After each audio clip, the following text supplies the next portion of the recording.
right, now listen up. 3, 2, 1. It's showtime. That's great. This is ridiculous. 99.3 The Truth. You can't handle the truth. Right now. Ooh. That was the stupidest thing I ever heard. Let's do it. Hit it. It's time for Mac's World. And here we go. Everybody, let's get it started. Let's get it started. Yeah. Call Mac 244-0077 or text 809-0993. It's showtime, everybody! Showtime! Exclusively on 99.3 The Truth. 7 minutes after 4 o'clock on the 30th day of August in the Lord's year 2016. I'm J. Michael McCoy. Thanks for listening today. Tom Coates is in, as he always is, on a Tuesday afternoon. And, you know, I can remember the days when you liked it when Frank wasn't here. But you guys have kind of... Oh, yeah, that's opposite now. I look forward to seeing Frank. I'm sorry he's not here today. He needed to do something with his mother. I heard that. He's a good boy. So yeah. No, I enjoy Frank. He's right most of the time, Mac, and I'm sorry he's not here today. Well, he'll be unlike your old sidekick Bradshaw, who was like a broken clock. He was right maybe once every 12 hours. Now, Tom, come on, Tom. Let bygones be bygones. I'm being generous with it once every 12 hours. Yeah, I know you are. You two did not get along at all. All right, I want to go to the phones where Joel Curtinitis is standing by from Perry. Joel's been on the radio with us before. He's a freelance writer. He writes for the Register, and he is a hashtag Never Trump kind of guy. How you doing, Joel? Good. How are you? Good. I really appreciate you calling in today. I'm sorry we couldn't do this at 5, but Chris makes me leave the studio at 4:50, 9:50. Yep, no worries. So let's get right to the meat on the bone. Why? Hashtag Never Trump. Why? It's a vote for Hillary. Oh, goodness. Where do I even start? I mean, there's the moral reasons, there's the economic reasons, there's the consistency reasons, there's the practicality reasons, there's strategic reasons, long-term. But I think fundamentally, just to pick one of those to go with it, there has to be a perceivable and a quantifiable benefit for me to, put my credibility on the line and give my endorsement to somebody. And for Trump, there really isn't any. There just isn't any quantifiable benefit that you gain from throwing your support behind him. As a conservative, as a libertarian, as a constitutionalist, he doesn't represent what I stand for. He doesn't believe what I believe. He doesn't even understand what I believe, as became apparent early in the debates. I mean, the guy doesn't understand the Constitution. He doesn't understand limited government. He is a demagogue, and he wants more power. And we already have one of those running in the other party, so I don't see why we would throw ourselves behind this one just because he's got a different letter behind his name. Okay, so who do you vote for then? Well, I mean, people have thrown around alternative ideas on that, but the one, I'm not going to lie to you. It's a tough choice this election. I don't blame anybody who votes for Trump out of fear of Hillary. I mean, she's scary. I totally get that. I remember in the '90s when Bill was president, and I was growing up as a homeschool kid and a Christian, and hearing the stories that went around about Bill, we thought he was the Antichrist back then, and then all of a sudden we get Obama, and we realize, boy, what we'd give to have the Clinton days back, And now there's Hillary, and she's swung as hard left as you can go, and so I don't blame anybody that goes that route. But I also see that if you keep doing the same thing over and over again and expecting different results, obviously that's the definition of insanity. And what we've done each time that we come to these elections is we just keep going for the lesser of two evils over and over again, and all it does is give the party, in our case the Republican Party, license to keep nominating terrible, terrible candidates. And so I think that a strategic case can be made. In fact, I wrote an article about this a few weeks ago. I think a strategic case can be made for a third-party vote, even a third-party vote that does not necessarily land for somebody that you agree with in entirety. And the principle behind that would be a third-party candidate, obviously, with the way the system is set up right now, they're not going to win. So you're in no danger of their policies actually becoming prevalent in the country. But what you could do with a third-party vote, especially if conservatives en masse decided to empower a third party this election, is to set up future elections in a way that you have more than two choices, in a way that you actually reflect the voting breakdown of the country, which is left, right, and center. Right now, we don't have that option, which is why everybody fights over independence every year. Tom? Joel, I've got a couple of questions that jump to mind. What do you hope to accomplish if you and other people of Christian conscience don't vote for Trump and we do get Hillary? What do you hope to accomplish at that point? About the same as I would if Trump was elected. You see no difference. I guess that's my second question. You see no difference between Hillary and Donald Trump? Well, I do actually see a difference between them, but it might not be the direction that you'd suppose. I see a difference between them in that, as Alexander Hamilton said, if we have to have a foe at the head of government, let it not be one for whom we are responsible. Let it be one that we can condemn.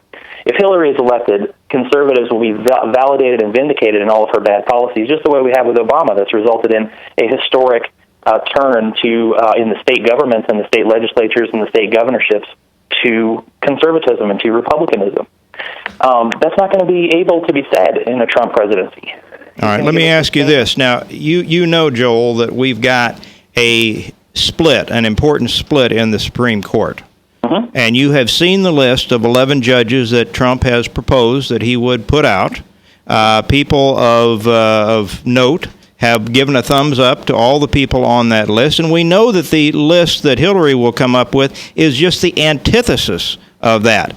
Once we go to 5-4, 6-3 majority with the ones that don't care about the Constitution but will write law from the bench, we're up a creek without a paddle on any number of issues that I think concern you and I both. What do you say about that?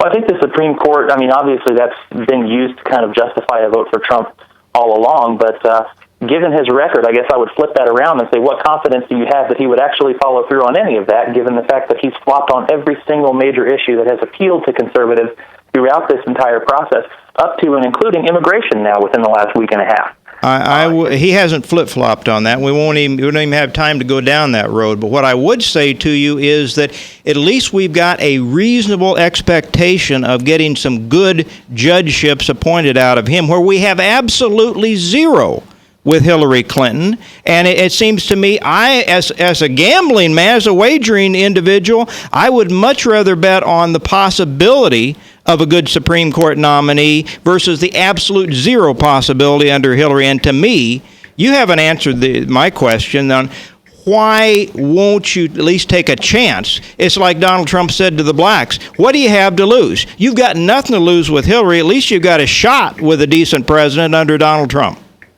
I don't think there's any shot at all, but the reason that I would object to that reasoning is that I think that it's a question of long-term. My entire life, which admittedly is a little bit shorter than some, we've been looking at the short term. We go election after election after election as if it's the most important election of our lives. We make the same decisions over and over again. It's always the last election. It's always the last chance. We're always in panic mode. We're always in pass-heavy offense, if you will. And I put this in desperate circumstances year after year because we're not looking farther ahead. So, okay, you get Trump in, and you're able to preserve one Supreme Court justice out of that mix, and you wind up debilitating conservatism for decades because the conservatism is now identified with his brand of quasi-racist, nationalist, alt-right nonsense. He's anti-free trade. He's anti-constitutional limits. He's anti-civil liberties. He's anti-everything that conservatives believe in.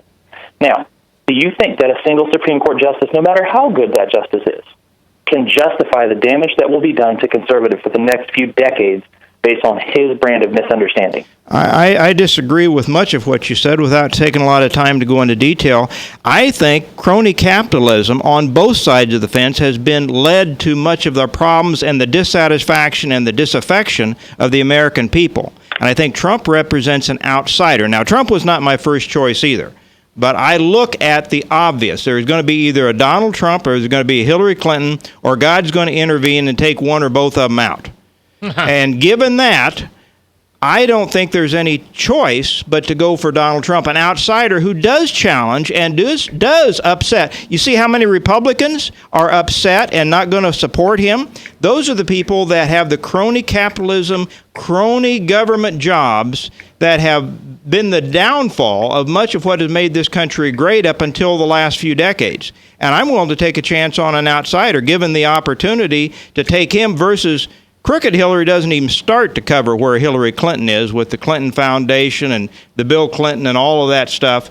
So to me, there's just absolutely no choice. And I'm just scratching my head over people like you, Joel, and I'm not wanting to insult you, but I just do not get, I don't know how old you are, but, my first president was Nixon.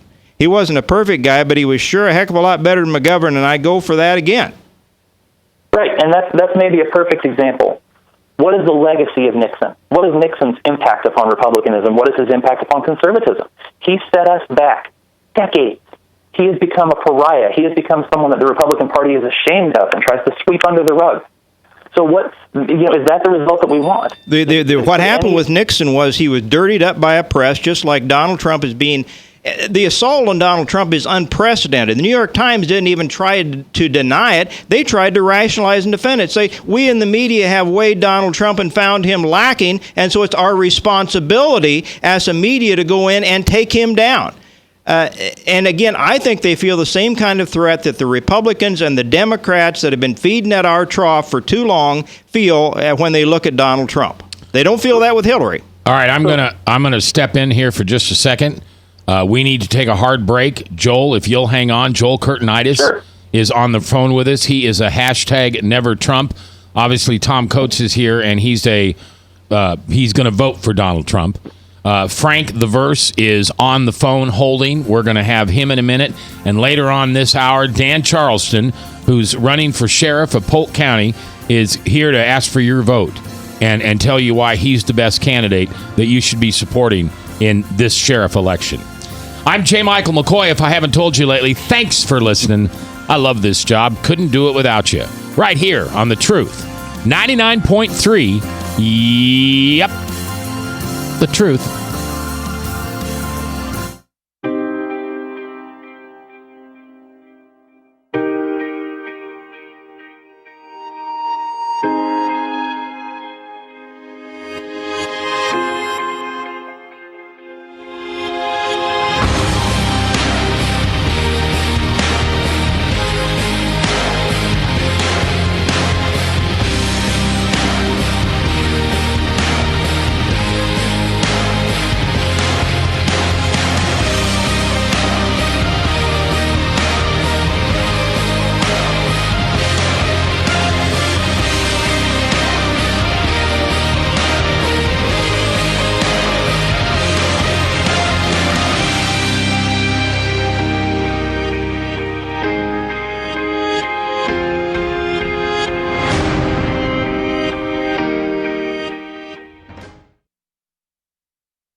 Credit cards are like grandkids. They love you, sometimes get out of control, and it's fun to get a new one. Who can stop them from piling on?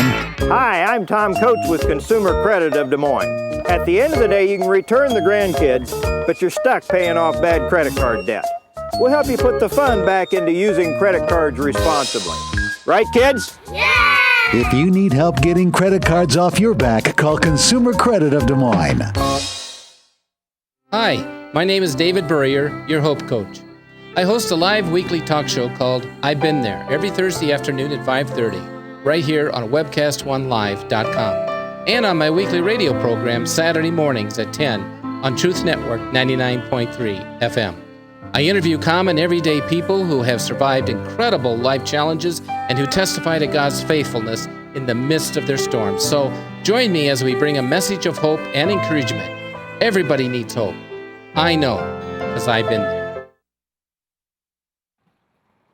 Hey everybody, I brought Northern Lights Pizza! And it's got Graziano sausage!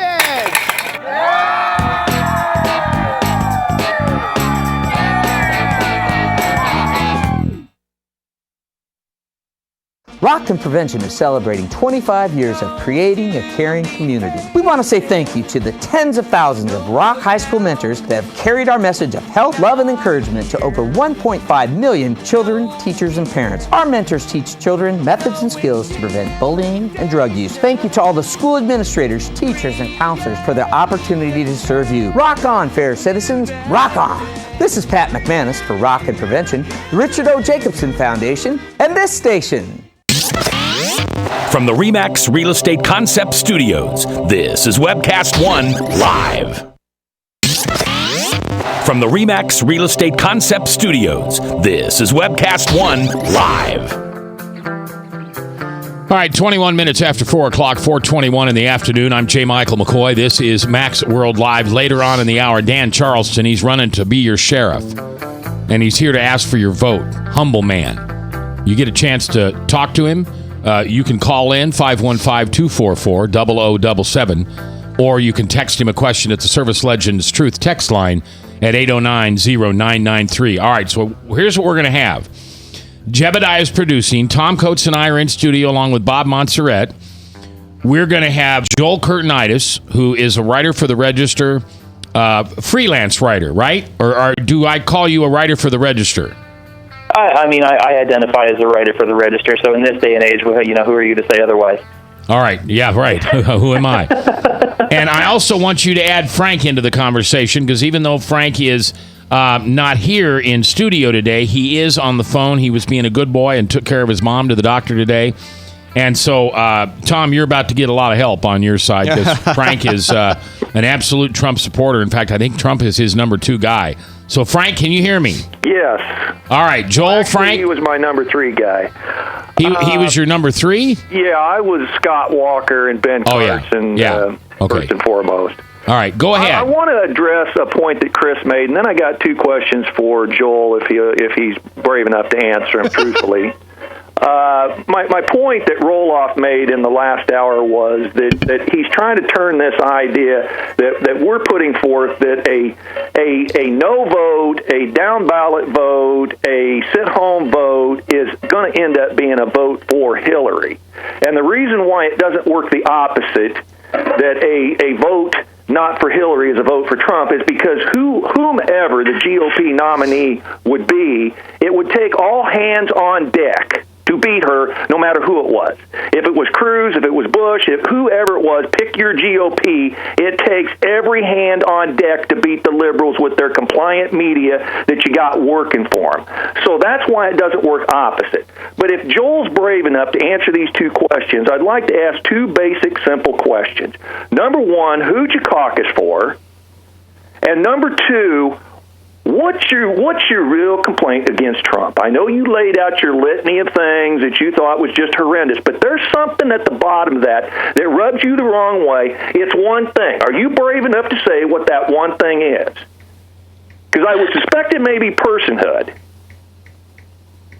So I believe the implication here, and if personhood, I'm really not sure how that fit into it, but I caucus for Ted Cruz. And the implication sometimes that comes with that is, well, you're just a sore loser. And that's really not the case at all. There's several guys that were in the primary that I would have had no problem voting for. I would have been happy if, Cruz didn't make it to vote for a nominee Rand Paul or a nominee Scott Walker I would have taken. There's several others that I would have been happy to support. Donald Trump is none of those. The man is a liberal. And that's why I won't vote for him. It's not because he's wrong on one issue. It's not because he doesn't align with my libertarian side. It's none of that. It's because he's a liberal. And when you go, just to go back to something that was said before the break, I can't let it slide for somebody to call Donald Trump an outsider. He is an outsider the way that George Soros is an outsider. He's spent his life funding liberal causes. He still pays lip service to half the liberal causes. I mean, good Lord, his daughter got in front of the Republican National Convention and pitched a bunch of Democrat talking lines about the wage gap, which is a total myth. What part of his candidacy is advancing conservatism? What part? So Frank, did you want to follow up on that? What's at the bottom? I mean, you're absolute if you're a Cruz supporter, I understand you got your feelings stepped on, but I'm going to tell you something. This thing was all set up for Jeb Bush. You know it, and I know it. And Ted Cruz would not have been able to go head-on-head with Jeb Bush and all his money, and the fact that the Florida primary got moved up into the season, a winner-take-all delegate situation. It was all being set up for Jeb Bush, and it took Donald Trump to knock him out with a solid left hook, tagging him with that low-energy tag. You know it, and I know it, or you would have been trying to beat Jeb Bush. And yeah, we you know had what? Mike Based on the Damascus. records, Jeb Bush is actually more conservative than Donald Trump. For all his faults and all his terrible policy preferences, Jeb Bush didn't spend his life donating money to Harry Reid and Nancy Pelosi. That's right. He's supporting the same things that we claim to hate. Now, here's the thing. If it was George Soros, say it was Soros running under a Republican name instead of Trump, would you still be making these same arguments for him? I wouldn't make an argument for George Soros, but you got to understand something. Donald Trump was a businessman that had to work both sides of the aisle. He had to grease politicians on both sides of the aisle to get anything done. You don't get a skyscraper built. You don't get nothing built in New York City unless you're greasing the system. That's a complete separate thing from when he puts his hand on the oath on a Bible and says, I plan to uphold the Constitution of the United States of America. It's two different things. You're trying to compare an apple and an orange. You're trying to compare what he done as a businessman and what he would do for the United States of America, all of us included. See, I believe character is character. My character says that I don't take handouts from the government, no matter what I'm trying to do. I don't care what skyscraper I'm trying to build. In fact, I'm trying to build a home right now. And I've turned down grant money for it because I won't do that, because it's an issue of character. If you have character, you don't take those things, no matter how beneficial they are to you in the short term. And Donald Trump doesn't have character, which is another problem. You leave policy aside from it. The man doesn't have any character. What kind of character did Ted Cruz have? That's beside the point. I'm not going to let you deflect. You can't deflect. This is about your guy. Hey, you guys, you can't talk over each other. That doesn't work on radio. So, Joel, you start, and then Frank, you talk, and then Frank, you be quiet while Joel talks. Sure. I mean, and let me back up and just say I do appreciate having the discussion, because as emotional as it gets, you don't get the opportunity to have this online. A lot of times people just kind of spit things and then walk away, and I just really appreciate the open discussion. But I don't want to deflect back to the primary, because Trump supporters are great deflectors. Whenever the weaknesses come up, let's change the subject to Hillary. Let's change the subject to Cruz, which has no bearing on what's happening right now. This is about Trump. I'd like to keep it on Trump. All right, let me interject here for a second. All right, go ahead, Tom. The other point I want to make before time slips away, Joel, one was the Supreme Court, which I don't think you properly answered that, other than just say, well, we might get a decent one, and then it's just going to kick the can down the road. But aside from that, the second issue, which is also going to be an issue I introduce with Dan in the next segment, is the issue of immigration. Now, we just hit our 10,000th Syrian refugee. We've been bringing in 100,000 plus Muslims into this country a year under Obama.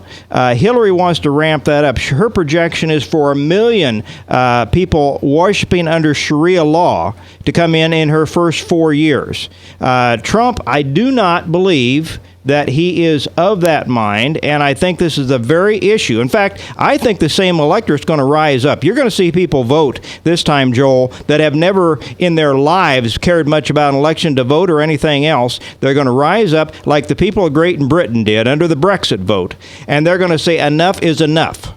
We're seeing Muslims, we're seeing lawlessness, we're seeing open borders. You saw the example today with Apple.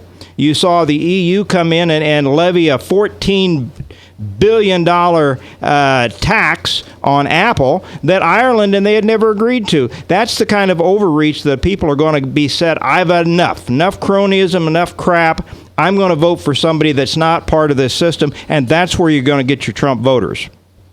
Well, I mean, I certainly hope that people are coming around on those things, but I haven't seen any polls that point that way so far, because right now, not only is Trump getting killed in all the swing states, but he's not getting killed, and he's tightening it up. And I will tell you one other thing. Pollsters are not talking about the people that I'm pointing to.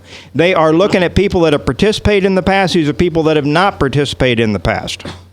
Mm-hmm. Well, I mean, that's the same constituency that every hopeful candidate wants to turn out, right? You see the LA Times poll out today, Joel? Did you see that 3,000 households, which rove around every day with 400 new people that they're doing, now shows Donald Trump with the lead? Did you see that today? You said he's getting killed all over the place, yet the LA Times shows him now up for the first time since the Republican convention.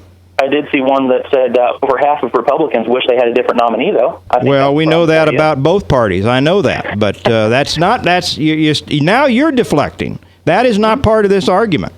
Sure, I didn't see the one that you're referring to. If that one's there, though, it'll be an outlier. No, it is not an outlier. The LA Times poll is a solid poll. Has 3,000 households across the country. It's a 400-person per day rolling poll, and all the polls are starting to show this thing tighten up just in the last few days. You need to look at this thing. I've looked at the polls. You can have a reliable poll and still have it be an outlier. An outlier just means it doesn't agree with the rest. All of them, all the ones that I've seen recently in the last few days show it tightening up. Some of them pulling back to the margin of error. Go ahead, Frank. Well, the main thing that I wanted to say, I mean, I'm not going to beat this horse to death, but the thing I wanted to say is you're holding Trump to a standard that you didn't hold your own candidate to. My good friend Army Brad's situation with Cruz was always over the citizenship. My issue was never the citizenship. My issue was the fact that his wife is a Goldman Sachs employee, and all our corrupt politicians pull from that same pool, left or right. They pull from Goldman Sachs for their fiscal nominees, Tim Geithner, etc. So I'm saying Cruz would never come out and tell me as a potential voter that, hey, I'm going to put a line between me and Goldman Sachs. Goldman Sachs doesn't own me, even though I had a $1 million consolidation loan from Goldman Sachs to run for something. Everybody walks in off the street and gets $1 million loans from Goldman Sachs. So I just don't. I think you're holding Trump to a standard you wouldn't hold your own guy to. There's so much that could be said about that. First of all, the fact that Jeb Bush has to ask for a loan from Goldman Sachs. Do you think that Marco Rubio has to ask for a loan? Do you think Hillary Clinton does? They don't. They get millions of dollars in contributions from Goldman Sachs because Goldman Sachs wanted to push them forward. And if you look at their financial reports, they'll bear that out. There was an article last year called The Goldman Sachs Primary that detailed that surprisingly, quote, surprisingly, Ted Cruz was one of the least donated to candidates for Goldman Sachs because they know his policies. But aside from that, that's kind of a rabbit trail in this. I don't want to get off on too far, because fundamentally I'm looking at America under both of these candidates. And I agree with you. Only one of those two is going to be president. At this point, 2016 is pretty much a wash. But under a Trump presidency, see, I don't care about the personalities. I'm looking at this, and I wouldn't care what the man's name was at all. I'm looking at the policies that are possible going forward under them. And what I see coming from that candidacy and from that presidency is internet censorship. I'm seeing increased domestic surveillance. I'm seeing the U.S. Army being ordered to commit war crimes. I'm seeing surrender on issues that conservatives have held dear for a long time, including marriage and including life. This is the guy that stood on the Republican stage and said, hey, Planned Parenthood does great things. These are the things that we have fought for years and years, and we're going to leave them all behind at the feet of a guy who comes in with an R behind his name and convinces us he's a savior. Well, if you get Hillary, I promise you will never live past her Supreme Court nominee. So you sit home, you do whatever you want, but all above, you're going to get Hillary. So, and that same argument will work every single time against anybody. We could have run Bernie Sanders, and you could use that same argument. Yeah. So that's kind of a cover-all blanket. It's intellectually lazy, honestly, because you could take anybody off the street, throw them in there. You could take a teenager that failed civics, throw them in there, and say, well, at least it's not Hillary. Trump would have beat Bernie Sanders hands down. All right, I'm going to call a truce here, and thank you both for being a part of this show today. Joel, if you're when you're down in Des Moines again, love to have you back in studio. Maybe we'll talk about this some more. Hey, that'd be fun. I'd like to do another hashtag Never Trump show. I'd like to do a couple of those here before we get to the end of the year. So feel free to grab a couple buddies and let's figure out a date, and you can come in and do it, okay? Is it going to look like the scene from Anchorman? Scene what? Is it going to look like the gang scene from Anchorman? Yeah, I remember that, Mac. I don't remember that. Anchorman's a movie. Yeah. Oh, okay. Yeah, all right, guys, thank you very much. We're coming back with hopefully the next sheriff of Polk County, Dan Charleston. Northern Lights Pizza's amazing garlic butter makes amazing breadsticks. Now available in 12-ounce bottles at Northern Lights, Hy-Vee, and Graziano's. Northern Lights Pizza. I'm Brian Leach, owner of Service Legends, and my position is Chief Talent Officer. I'm Nicholas Wonderscheid. I am Bernie Hobbs. And I'm the Service Manager. Marketing Director and Client Relations Manager. Everything that we do is about ensuring that we exceed your expectations. Our clients are important to us. 100% satisfaction. We're not just focused on heating and cooling. That's the easiest part of our job, actually, is fixing furnaces and air conditioners. Everyone that we come in touch with, we want to improve lives. Bottom line is, we've got our installation guarantees, 25% energy savings guarantee, comfort guarantee, temperature selection guarantee, property protection guarantee. 100% satisfaction guaranteed, fixed rate or it's free. All of those guarantees are backed up with a 100% money-back guarantee to hold ourselves accountable to making sure that you get what you're after. Just fixing the problem today. If they have another problem 5 days down the road, it's still fixed rate or it's free. We use what's called straightforward pricing. Our technicians are going to give you an exact to-the-penny price on what it's going to take before they move forward with any repair. That way you know what to expect. It's the same price every day. No surprises. If you get off work at 5 o'clock in the afternoon, you come home, you realize that, oh, my furnace is broken. Now you need to call somebody out that night. You shouldn't have to pay more for that. We're guaranteeing service 24/7. We run afternoons, evenings, nights, weekends. We're staffed to work that. Phone rings at 3 in the morning. You'll get one of our representatives answering the phone every time. We're not sending you out to Timbuktu in some call center. It's our Service Legend team members, our mission control team. I'll take a call anytime. And then they answer the phones the same way during the day as they do at night. It's a great day at your service company. How can we make you smile? That's the only way to provide true 24-hour service. When you're able to let somebody actually live in their home safely when they weren't able to do that before, where they don't have to stay up at night and worry about, is the heat going to come back on? Are we going to freeze the pipes? Is the baby in the room next door going to be sick because they got too cold? When you're able to help somebody overcome challenges like that, that's impacting a life. That makes a difference. I get goosebumps thinking about it. I love the team. I love the people that I work with. We have fun, but we work hard. I call them my ambassadors of legendary service. If you could just envision what that is, that's who we're sending to your home. They literally will call in, pick up the phone and call and say, hey, I want to talk to your manager. And I get on the phone, they're like, that technician that was at my house was the greatest technician ever. That's cool to me. We want to brighten people's days. Every person that we have going into the house has gone through an extensive background check. Drug testing, we have a very thorough interview process that 1 out of 140 people make it through. If we promise you something, that's what you're going to get, no matter what. We're here when you need us to protect the safety and comfort of your family. If you're not happy, we're going to make it right. If we're willing to put 100% money-back guarantee on what we do, what type of work do you think we do? Give us a call. We're there for you 24/7, 365 days a year. Enough said. From the RE/MAX Real Estate Concept Studios, this is Webcast One Live.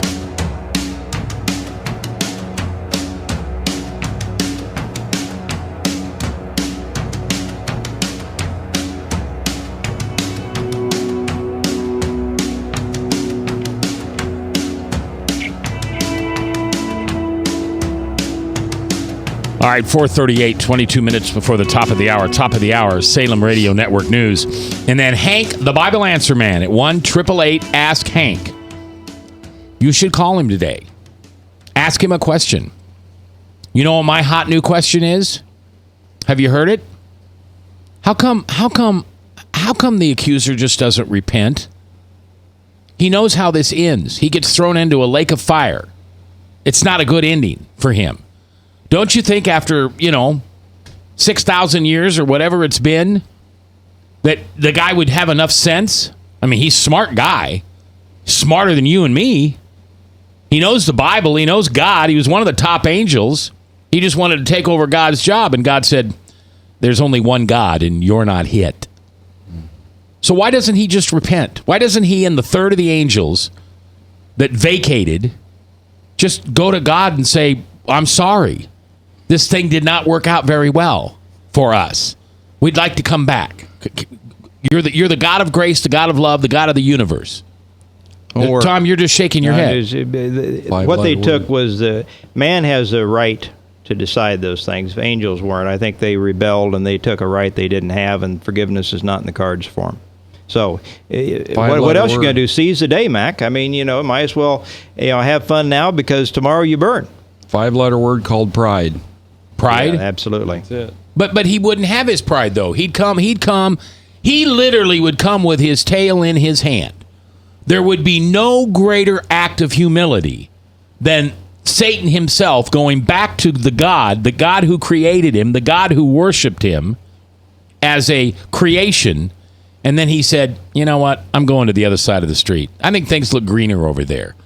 Didn't work out. God's a graceful man. I don't think so. I don't think that option is out there for him. Now, it could be. Obviously, pride was his initial downfall, Dan. There's no question about that in regards to the Scripture. But I don't think forgiveness is in the cards. I think the angels took a path that was not open to them. Now, again, man, you and I have free will, Mac. We can make our decision.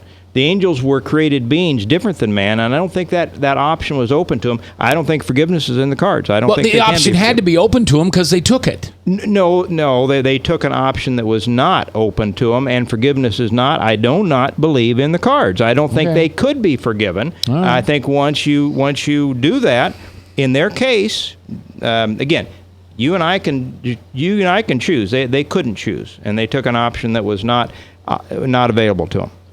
I would like to know. I would like to see what Hank says. Hey, Frank, why don't you call in to Hank and ask him that question today and record it so I can hear the answer. All right. Dan Charleston is in the studio. Dan is was a Polk County Sheriff's deputy for many, many years. Still am. Still are. Okay. Yes. You went out to Los Angeles and worked for a while as a police officer. I was in the service out there, and then I tested with the largest sheriff's department in the world, LA County Sheriffs. Worked there for a while, Pomona PD.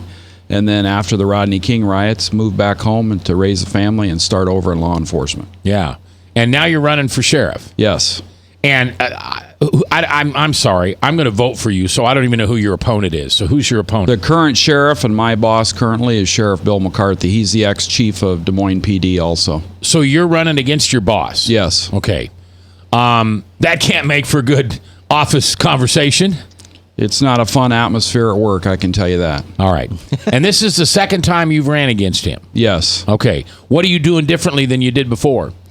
We're doing a little better messaging on, obviously you know what happened before. Everybody voted straight ticket, unfortunately, and everybody lost down the ballot pretty much. So we're really encouraging people to not vote straight ticket and actually vet each candidate. And whether you're voting for Trump, Hillary, not voting for them at all, a House, a Senate, and a sheriff's race is extremely important. Yeah. We'd encourage you to get out and vet those candidates and actually vote, because all the way down to the sheriff's race, I'm going to get rid of speed cameras. For example, nobody likes speed cameras, right? They're unconstitutional because you have a right to face your accuser according to the 5th and 6th Amendment. That right is denied. They're not about safety like they claim, because you're allowed to go 11 over the speed limit. They're about one thing, and that's taxing you as a citizen twice. Most police officers are against them, but your bureaucrats at the top, your board of supervisors, your city councilmen, and some chiefs and sheriffs are for them because they see the income that they bring in. Most law enforcement is against them because they know it violates people's due process. So we're going to get rid of them right away. The other thing we're going to do is we're going to put a team together for human trafficking. My daughter works in the first human trafficking home here in Polk County. It's an issue all over the country. It's an issue right here in Polk County. We're going to take a proactive role on the gang problem in Iowa. We have 100 gangs roughly in Iowa, and over 50 of them are in Polk County. I know something about gangs after working in Los Angeles. I see tagging around here from large cities all around, including Los Angeles. I don't know what tagging means. Tagging is a lot of your spray painting, a lot of your graffiti. Oh. While working in the sheriff's office, working in court services, working in jail division, patrol, it's interesting that we are getting people from Chicago, St. Louis, Minneapolis, Los Angeles, big cities coming right here to Polk County. 35 and 80 run right through here. I don't know if they look at it like Mayberry and that we don't know what we're doing, but we recognize the issue. We're going to take a proactive role and do something about it. We're going to jam these guys up and for criminal gang participation and let them know it's unwarranted in Polk County and you need to move along or you're going to do time. Well, Dan, the gang-related shootings, obviously, I mean, anybody's paying attention the last few years, have ramped up. Right. You got to put some of that responsibility back on your boss. I mean, we're a sanctuary city. We're one of those cities in the country that's been 26 talked about. out of Iowa, and it's 99 counties.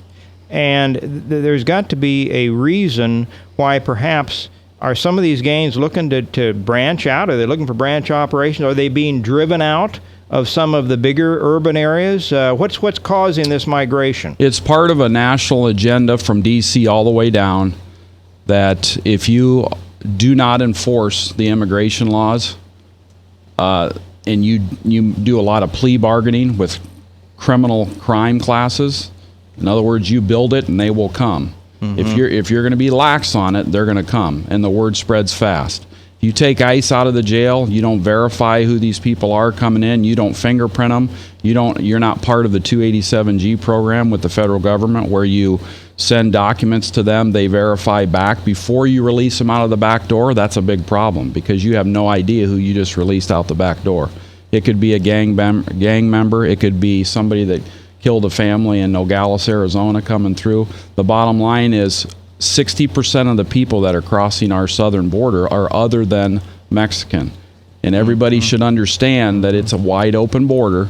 And for $1,500, you can be brought over here by a coyote and for $1,500 in 3 days. Okay, that's a big problem. Would you ask the duly elected sheriff of Polk County, would you have the power and ability to change some of that? Would you be able to not make us a sanctuary city? Does that take a city council vote? How do we go about not becoming a sanctuary city? That takes honoring your oath of office to protect and defend from all enemies, foreign and domestic. Doing your job is what it takes, and not being part of a national agenda to make a bigger voting base. Putting safety ahead of an agenda from D.C. That's what that takes. So the answer is yes, you would be able to affect us being a sanctuary city? Absolutely. There's 26 sanctuary cities in Iowa right now, and Polk County is one of them. I want to be the voice for the legal immigrant that waited in line, that paid that money, and that came over and wants a better life from a country they left that might be lawless or didn't have the opportunities that they have here in America. So who's going to represent them? They left that lawless country to come to blessings, to come to opportunities, to come to work. Who's going to be their voice? I'm going to be that voice by honoring my oath of office and enforcing laws. Couldn't agree more, but if you did that, it would make it much less of an inviting environment, I would think, for these gang activities. And I and some friends go down to Mexico, usually in the late part of winter, and we were talking about Puerto Vallarta as potentially a dangerous spot. And I said, look, it is safer to walk down the streets of Puerto Vallarta at night than it is walk in much of the areas of Des Moines at night now. Right. And I would like to see that changed. You go to my website, charlestonforsheriff.com, and you go to the video section, you watch our video as well as our radio ad, you'll find that the increased levels of shootings, drive-bys, etc. has been going on in Polk County. Okay, we're coming back. If you've got questions for our upcoming sheriff, give him a call, 515-244-0077, live here on The Truth. From the RE/MAX Real Estate Concept Studios, this is Webcast One Live. Credit cards are like grandkids. They love you, sometimes get out of control, and it's fun to get a new one. Who can stop them from piling on? Hi, I'm Tom Coates with Consumer Credit of Des Moines. At the end of the day, you can return the grandkids, but you're stuck paying off bad credit card debt. We'll help you put the fun back into using credit cards responsibly. Right, kids? Yeah! If you need help getting credit cards off your back, call Consumer Credit of Des Moines. Rockton Prevention is celebrating 25 years of creating a caring community. We want to say thank you to the tens of thousands of Rock High School mentors that have carried our message of health, love, and encouragement to over 1.5 million children, teachers, and parents. Our mentors teach children methods and skills to prevent bullying and drug use. Thank you to all the school administrators, teachers, and counselors for their opportunity to serve you. Rock on, fair citizens. Rock on. This is Pat McManus for Rockton Prevention, the Richard O. Jacobson Foundation, and this station. Northern Lights Pizza, your home of the tasty crust. Our garlic butter sauce now available in 12-ounce bottles at Northern Lights, Hy-Vee, and Graziano's. Northern Lights Pizza. Hi, my name is David Burrier, your Hope Coach. I host a live weekly talk show called I've Been There every Thursday afternoon at 5:30, right here on webcast1live.com, and on my weekly radio program Saturday mornings at 10 on Truth Network 99.3 FM. I interview common everyday people who have survived incredible life challenges and who testify to God's faithfulness in the midst of their storms. So join me as we bring a message of hope and encouragement. Everybody needs hope. I know, because I've been there. From the RE/MAX Real Estate Concept Studios, this is Webcast One Live. From the RE/MAX Real Estate Concept Studios, this is Webcast One Live. All right, 10 minutes before 5 o'clock. 5 o'clock, Salem Radio Network News, and then Hank, the Bible Answer Man, 1-888-ASK Hank. We're going to run out of time here, so I'm going to throw it back to you, Tom. Dan, one more point you wanted to cover that we didn't get to in the first segment, and then we've got a couple questions coming in on the text line. Tell us about your last point, at least top points that you want to make. Hey, taxpayers pay a lot of money for police and fire services, and then they expect a good response when they call 911 and proactive policing to deal with some of the human trafficking, gang issues, etc. And one way I'm going to do that is currently at the sheriff's office, we have a 1 supervisor to 2.5 deputy staff ratio when the national average is 1 to 10. That's unacceptable. So we have a lot of people sitting in offices managing themselves, managing others. In the meantime, there's 4 deputies patrolling the entire Polk County. That's unacceptable. So I'm going to reverse that through attrition, after the election, there'll be a lot of people that retire at the top that are eligible right now, and we're going to backflow that with positions where they can better serve the public, from dispatchers to detention officers to deputies, to deal with a lot of the problems that are happening in Polk County. Taking a proactive role in that approach and better utilizing taxpayers' money. Very encouraging, and I think this should not be a partisan election. It ought to be an election on how the state of Polk County has been doing in recent years on these issues. Let's go to a couple of the questions. Yeah, this one here, Dan, can a sheriff do anything about harassment of Polk County citizens by federal entities? The sheriff is the highest law enforcement official in your county. He's elected by the people every 4 years. So naturally, a local jurisdiction should ask, when they're in your jurisdiction to do business, for permission or at least a professional courtesy. So if you're getting a DHS harassment or an FBI harassment or something like that, that needs to go through the sheriff's office, and the sheriff needs to shed light on it and deal with that situation. So you're saying the feds really should. Is that protocol? Is that law? Or is That's absolutely the way it should happen, and it happens in a lot of areas in this country. Certain counties it does not happen. But if you have a constitutionally minded sheriff that understands his oath and the Constitution, that can change overnight with a brief conversation with some of the federal entities on who's in charge. Okay, next question. What is your plan to improve community relations with all nationalities? If you go to my website, Charleston for Sheriff, you're going to see one section called Share with the Sheriff. And what I want to do is, I'm a servant to the people as a peace officer. I want to be accountable to them. One thing I want to do is, once a month, I want to go into the community, whether it's a church, whether it's a park, whether it's on the radio, and I want to talk about the issues in that community and how we can better serve the citizens. That's going to be what's called Share with the Sheriff. I would encourage people to get behind us on that, because whether it's a soccer game with the kids, whether it's a softball game with peace officers off duty, just to be accountable to them and let them know that it's about relationships first and foremost in your community, and that we're on their side too, but we also have a job to do and enforce the law. Dan, before we run out of time, there was an article that was just out today. I brought a copy in here for you. In fact, Joel in the last segments mentioned the infamous George Soros. And this leaked memo comes out to us today showing that Soros has funded, as he's funded so much on the left, he's funded an effort to try to federalize local police departments. Now, we've seen this under Obama. It's been happening in some cases rather quietly. It was how the Attorney General and Bill Clinton happened to have their meeting down there in Phoenix. She was down, I think, doing what she could to kind of take over the Phoenix police department. They have used, every time something stirs up, and a lot of times it's the same kind of guy funding Black Lives Matter type of garbage, that then they use that as an excuse to come in and exercise a federal control on local police. What would your attitude be if you saw that kind of activity come down on top of you as the sheriff of Polk County? That would not be accepted under our sheriff's office. The federal policing is part of an agenda that's being pushed from this administration. It's one of them things where you create a problem, then you create the solution to the problem. That's unacceptable.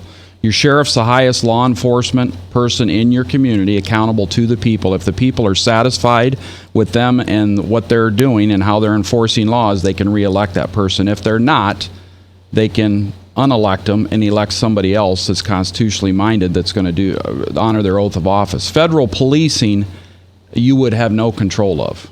And there's not any guidelines as far as Constitution. Well, I mean, this would be going back to where George Soros got his early training. Would be a new Gestapo. Right. I mean, he worked with the Nazis over in Germany. Right. To ferret out his own Jews that were in hiding, to take them to the Nazi death camp. Said it was a great time of his life.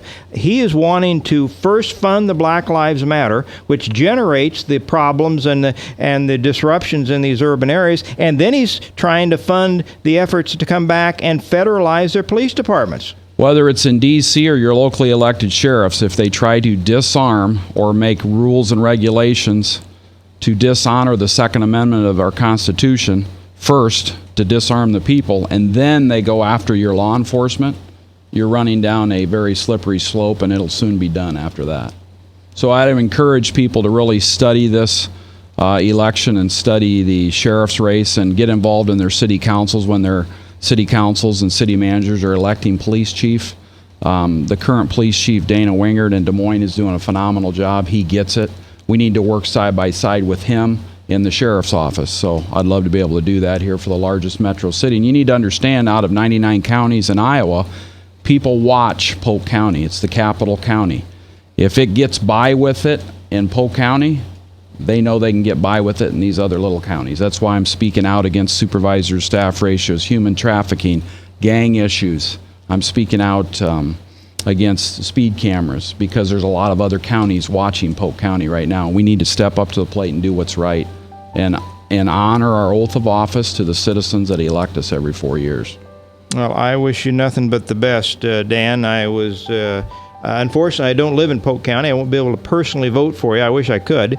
But I wish you the best. I think it would be the best thing that could happen to Polk County if you were put in there and a shakeup of the cronyism that has spent too long festering here in Polk County.